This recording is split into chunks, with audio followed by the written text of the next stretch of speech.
Hi, second grade parents.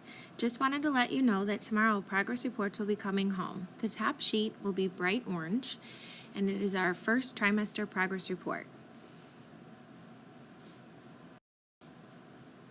You will see that the kids will be graded on reading, writing, spelling, math, science, and social studies.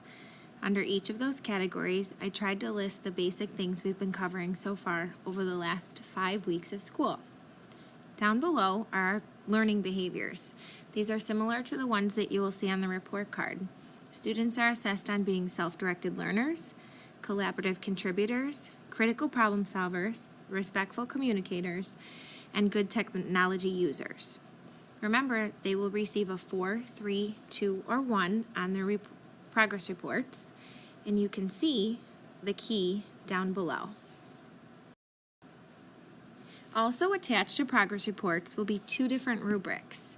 One of them will be the first ELA checkpoint that the students were given based on our first 3 weeks in our Reading Unit 1. You can see that there are 3 different standards that we were assessing the students on so far in reading. Asking and answering questions, describing how characters in a story respond, and using information from pictures and words in a text to understand the story with character, setting, and plot. Under each of those categories are student I can statements. These are student-friendly descriptors that tell us and you what the kids are working on so far. For each of the questions, they were assessed 4, 3, 2, or 1. And unfortunately, it's been a district directive that we cannot send home the test with the rubric, so I'm just sharing the rubric with you for now. I have the test ready to discuss at conferences in November, and by the time that happens, we'll have another test as well. So be used to seeing the rubrics because it's kind of the new way that the direction of the district is going. And once again, students are graded based on the 4, 3, 2, and 1 standards-based grading scale.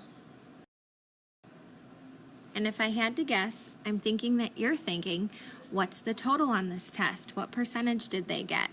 We're really leaning towards whether or not they've met the standards, of course exceeded, approached, or went below the expectations for this test. We're kind of moving away from a total score as far as assessments go. So I know that this sounds new, but I'm just trying to walk us through it together and explain everything the best I can. And again, if you have more questions, we can talk about it in November at conferences. The second test we have taken so far was for Unit 1 in Math, Addition and Subtraction Strategies with Fluency to 20. Again, similar to the other rubrics, you have the standards listed, and then the student I can friendly statements that can tell you more clearly what each section we're working on. This rubric's a little different. It gives you a total for each of the standards, and then they are assessed on 4, 3, 2, 1 using different guidelines that we used. And then you'll see the 4, 3, 2, 1 standards-based grading scale at the bottom. For math, I included a total out of 17 on each rubric just to kind of give you an idea. But again, we're looking at the 4, 3, 2, 1 for standards-based grading. And I will have the test for November conferences if you have any questions. In general, for both of the rubrics, if you look at the I can statements and you want to work on things at home, that's where you can look to help your student. Remember, we have I Excel and Zern for math, and for reading, some students are in Lexia, everyone is in Raz Kids, there's always Mayan, or reading a book.